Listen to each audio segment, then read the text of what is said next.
Lord ఈరోజు దేవుని వాగ్దానంగా 2వ సమూయేలు గ్రంథము 9వ అధ్యాయము 7వ వచనాన్ని చూసుకుందాం. నీవు సదాకాలము నా బల్ల యొద్దనే భోజనము చేయుదువు. దేవునికి స్తోత్రం, మహిమ కలుగును గాక. ఎంతో అద్భుతమైన వాగ్దానం అండి ఇది. మనము యేసుక్రీస్తు ప్రభుతో కలిసి భోజనం చేస్తాము, ప్రభుతో కలిసి జీవిస్తాము. పరలోకంలో మనకు ఇల్లున్నాయి, స్థలం ఉంది, మనకు మంచి సహవాసం ఉంది. పరలోకం అనేది నీ కోసం సిద్ధపాటు చేయబడింది. నీవు దేవుని మార్గంలో నడుచుకొని ఆయన యందు విశ్వాసం ఉంచి ముందుకు సాగినట్లయితే నిత్య జీవంలో ప్రభువు నిన్ను చేర్చుకుంటాడు. నీవు ఆయనతో కలిసి భోజనం చేస్తావు. ఎంతో అద్భుతమైన వాగ్దానం. హల్లెలూయా.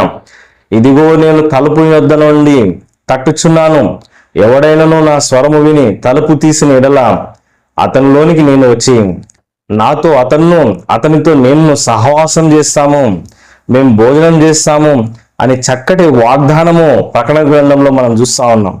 ఇక్కడ సమూయేలు గ్రంథంలో ఈ వాగ్దానాన్ని ఆలోచించినట్లయితే మరి దావీదు మెఫీబోషెతుతో చెప్తా ఉన్నాడు. కుంటివాడైన మెఫీబోషెతు ఎన్నిక లేని వ్యక్తి, కానీ దావీదు అతని మీద కనికరం చూపించి, అయ్యా మీ తండ్రి యోనాతాను నాకు మంచి స్నేహితుడు, నాకెంతో సహాయం చేసినాడు, ఆయనను బట్టి నేను నిన్ను కరుణిస్తున్నాను, నీవు నా భోజన బల్ల దగ్గరనే కూర్చొని తినాలి. దేవునికి స్తోత్రం, మహిమ కలుగును గాక. నీ జీవితం అంతా నీవు మేలు చూస్తావు. ఆమేన్. ఎంత మంచి వాగ్దానం అండి. మరి ఇది దావీదు మెఫీబోషెతును కరుణించినట్లే యేసుక్రీస్తు ప్రభువారు మనల్ని కరుణిస్తున్నారు. పాపంలో శాపంలో ఉన్న మనల్ని దేవుడు తన బిడ్డలుగా చేర్చుకొని మనకు భోజనం ఏర్పాటు చేసినాడు. హల్లెలూయా. దేవుని రాజ్య సంబంధులుగా చేసినాడు.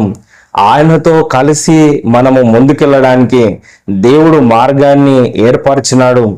సో ఈ నవీన మార్గంలో మనం నడుచుకోవాలి.